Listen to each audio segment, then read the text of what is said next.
Okay, so I guess I'm going to talk about a lot of what I'm going to talk about is what happens when you get your review and what to expect, and some of it will reflect on what Elena and Mario talked about and the things that you didn't pay attention to what they said, so why you got the score you got.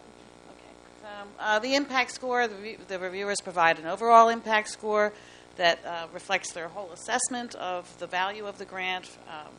As Elena pointed out, it's not an average of all those scores of the significance, the approach, the investigators. Sometimes, a lot of times, in my experience, it's the approach that pulls something down. So, reviewers recognize that the candidate is a good one, the mentor is a good one, or the principal investigator has a track record, but there's just things wrong with the approach, and that pulls the overall value of the work as it's presented down. So that's what we just said. Let's see. Some common weaknesses that show up in your final summary statement, it could be for the significance, very important. It might lack or have a weak theoretical framework. That's very important. Some conceptual framework. There's different kinds of theories, I know, but you need something to pull the whole approach together. Hypothesis-driven aims are very important. And the motivation. So sometimes you just sort of end up saying, well, why are they doing this? What is the motivation for doing this particular? That could be specific to an aim or to the entire approach. Integration is really hard to master. So you have you start with a big idea, and then you've got several specific aims that come out of that, but they don't seem to be tied together. So they might not individually be motivated, or they might not be tied together well. And sometimes you do get grants that aren't tied well to human health, and that's important, especially for the National Institute of Health, but every institute, I guess. But there is basic research. So actually, I just want to say about that. There's one. So there's basic research. Where does that fit in? When you always, you're sort of advised, like this was touched upon a little bit. You have this sort of blanket statement that people say, well, this is going to guide treatment research for, but it's really a basic science question. So I don't have good advice for someone in that position, but you don't have to sort of falsely tie your work to like something is, a clinical application directly, but you might, if you're in that position where you're doing basic research, you might draw a map of how once this is done, then that's done, then these outcomes will inform people that practice, that sort of thing. So, but just to put a blanket statement like that is easily picked up by reviewers, as this person didn't put much thought to this. Okay, so the environment. So there's a couple of things that could go wrong there. The institutional commitment could be weak, so it's important for you to make sure that that's in place. That you have, if you get this grant, you're going to have release from your responsibilities. I guess this is really important for the people, for the early grants, that you're not going to be stuck teaching a lot, and you have to make sure that it might even require a letter from your chair or something that you're going to have release time to do this work. Poor infrastructure. This is not your fault. It's where you are. So to take care of something like that, if you notice before you submit your grant that you have this problem, you might start to establish collaboration with somebody that comes from a stronger institution. That would be one way to deal with it. You might end up doing that after you find out that your environment wasn't strong enough. But if you can pick that up ahead of time, that would be helpful. I mean, we have to get jobs somewhere. So sometimes we don't get jobs in the greatest institutions that have everything going for them. And so, but you want to establish a research program, so then you might have to do it by collaborating with someone else. The community itself is weak, lack of scientific community to provide consultation. You're in an area that's new, and so you don't have a lot of resources out there in terms of empirical and theoretical support. The investigator. So this is really, someone mentioned that, I think Karen mentioned, one of the difficulties when you get very busy is keeping up with your publications. So this is important at every stage of your career. Whether you're just starting out, you have to have a couple of publications out there. Make sure that you're first author on some of them. if you can, if possible. Again, that depends on which stage you're at, but as you go along, too, in your career, you have to keep up with the publications. You can't just do posters and platforms at conferences and then never write them up. Because one reason is people forget what you're doing. They don't remember. So it's very important to get your work out there and published, and that takes time, too, so you have to make time for that. In postdocs, non-productive postdoc training, so any of the training grants, the mentor is evaluated as much as the trainee. So that's very important to consider. I don't think that was talked about too much, but I did review those grants for a while, and it's very important to have a mentor that is involved, but not overly involved. There's a balance. You have to do, so there's all that aspect. We could talk about the F grants in a half hour at least. The PI is not trained well, or at least specifically to the area that they're applying. They're attempting to do a project in. So they might have had. If it's a seasoned investigator, they might have been doing something in one area for a long time, and then they're sort of gradually. You never know what you're going to get involved in. So I've more recently got involved in a virtual reality project. So that has nothing. It has a lot, but it has nothing directly to do with my main area, which is much more basic. But you have to have people that are involved as collaborators. Then you're working with collaborators, and that's a whole other issue. But if you want to go into another area, or even if you're just starting out in your career, you need to make sure you have collaborators or mentors or whatever stage you're at that have that expertise and that to offset that. And if you do that, you need to be sure, it's very important, that you have a plan for collaboration, for communicating with each other. In this day and age, that's not hard. Even if you're across country, you might schedule 1 or 2 trips a year to meet face-to-face, but you've got all the technology to have online meetings and so forth, and you build those in, and then that's what reviewers like to hear. The team itself that you assemble has to also be accomplished in the area that you're trying to do research in. Innovation, techniques may not be current or appropriate. This one, too incremental, is another fault that people find with innovation. It's not very innovative. It's just the next step. I personally think that sometimes the next step has to be accomplished, but it's not. You can't claim that it's innovative. Okay, so it could be part of your whole project, and it's just not interesting. This does happen. You do get a grant once in a while. You're just going, maybe it's me, but I'm just not excited by this. And but that's why there's 3 people to review it carefully, because it might be exciting to somebody else. Okay, and does it advance important scientific area? That's important as well. Your work should do that. Maybe you're not going to change the world, but you do need to move your field forward.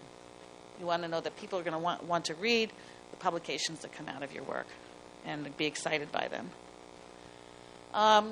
This one's big, especially at the beginning, but I think it stays with you because everybody has so much they want to do.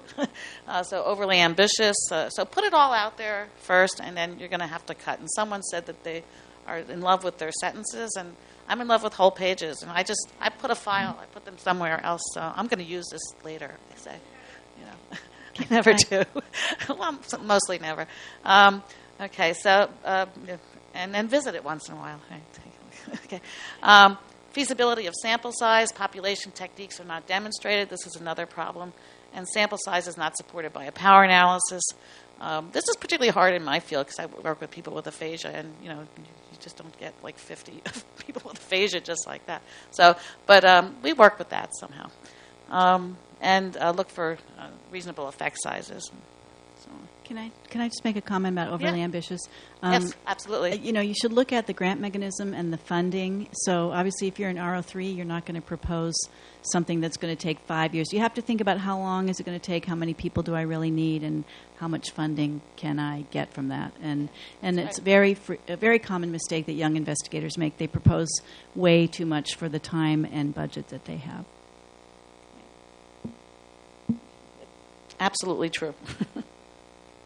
And you find out when you actually get the grant and you can't do it all. You say, oh, never got to that. Okay, we did that, didn't we? Yeah, okay, let's go forward. Okay, so here's some examples of some, let me lean this way a little bit. No, I can't see that way.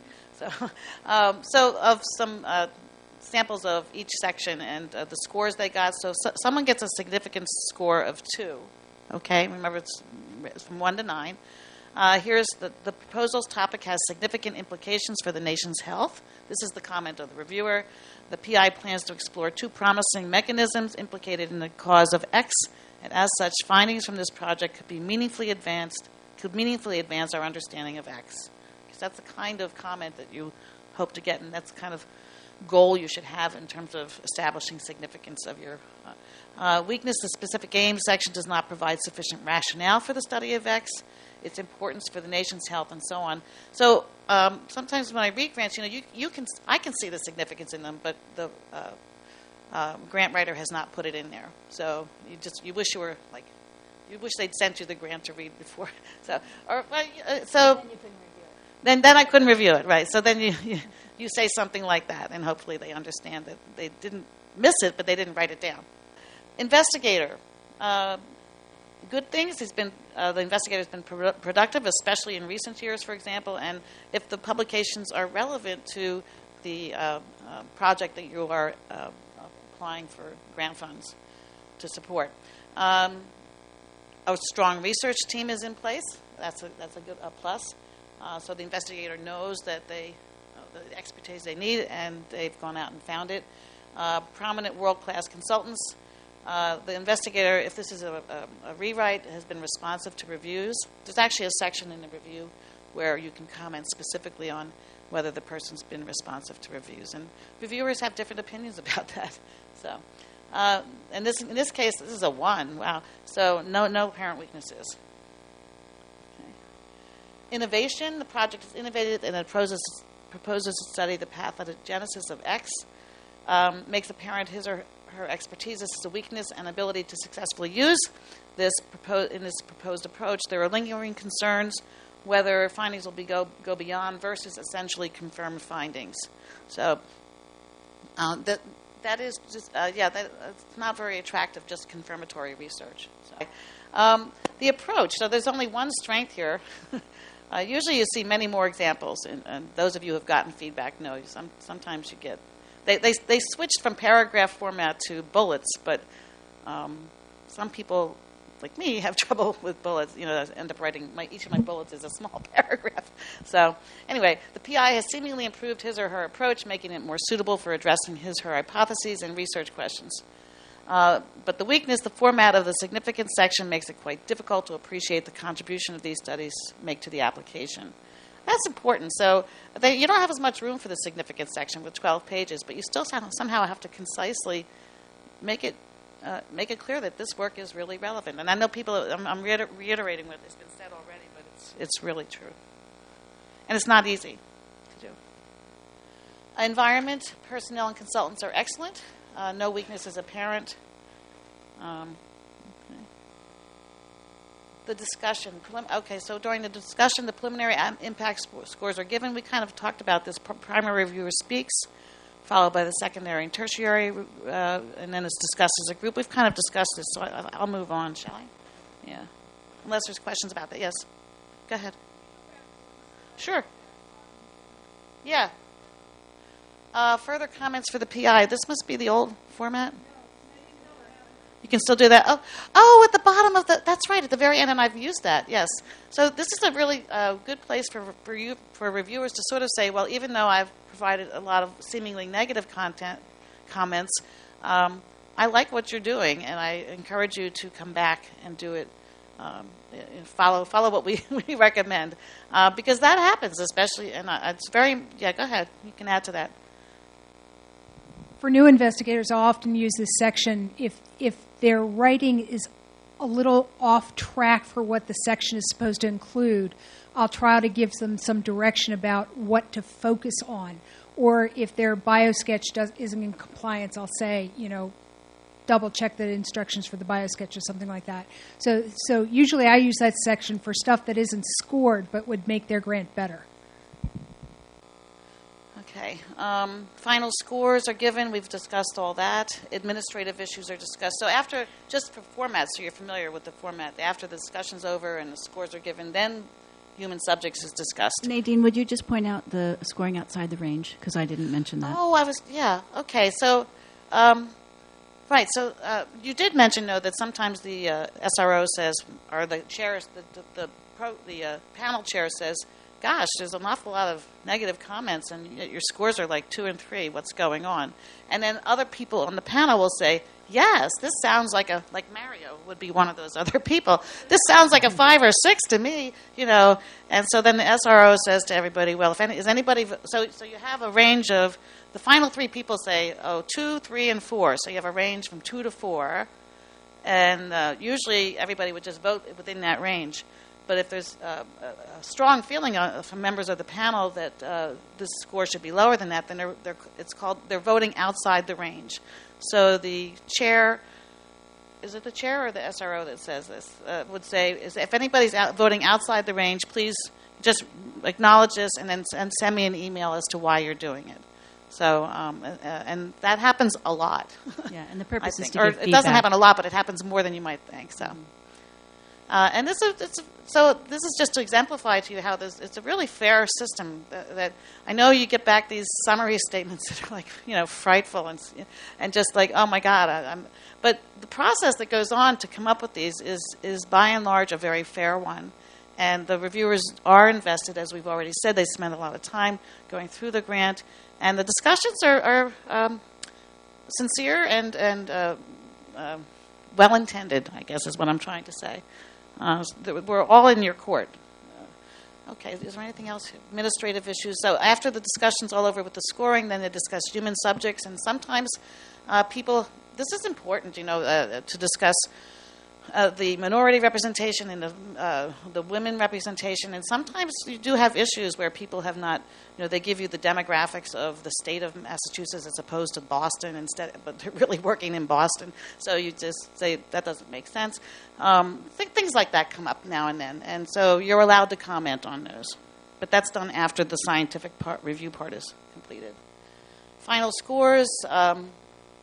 And then after the final scores come, they get multiplied by 10, and your final score is some average of all those scores. And so the range of scores in the final application is from 10 to 90.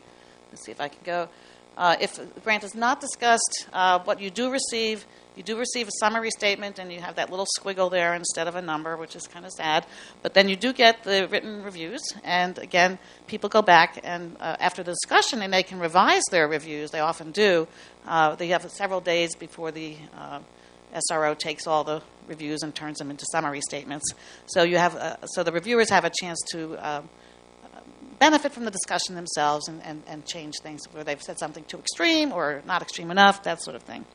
There's some non-scored categories, not recommended for review. That's something that lacks any kind of, that's happened occasionally. It has no seemingly scientific merit at all. Deferred, lack of sufficient information. Abstention is rare. Conflict, people could score conflicts. People have to, I think we talked a little bit about that. During the review process, people who are in conflict are asked to leave the room while the grant is being discussed. Summary statement, you get a face page with the overall impact score, summary of discussion. Someone writes an abstract. Then there's the 3 critiques covering all the categories that we've mentioned, and then a statement about human subjects. And after the review, the overall impact score is released and appears on ERA website. You have your own page by that time, and it's exciting to go in there and see how progress is happening with your grant. Sometimes it's exciting, sometimes it's really scary. You get a percentile rank, so many are probably already familiar with this, but all the scores get put into a pool. RO1s are not, for example, mixed up with RO3s, so there's some subdivision, and then you get so your score gets ranked, a percentile rank, and this is the real important one that is tied to the pay line. And this varies depending on how many proposals are submitted, how good they are, how calibrated the study sections are. These all figure into how, if there's a lot of 1s to 3s, and even if you've got a 3, for example, then it's just not as good as like the thousands of 2s and 1s that are there. So summary statement is released and appears on your Commons site. And then what happens? So then you have to wait again. So you've waited and waited to just get the review score. The scores come very quickly. You used to have to wait. Remember how long you used to have to wait for your score? But now it's like within days, and you can even go looking ahead of time before you get that little email saying your score is there. So if you're like me, you check every 5 minutes. So somebody mentioned this. Okay. For those of you that are really interested, I did put on the website, on the PowerPoint, the two websites. One is a YouTube with the demonstration of the review process, and the other one is just a page that has a lot of information and links to other websites.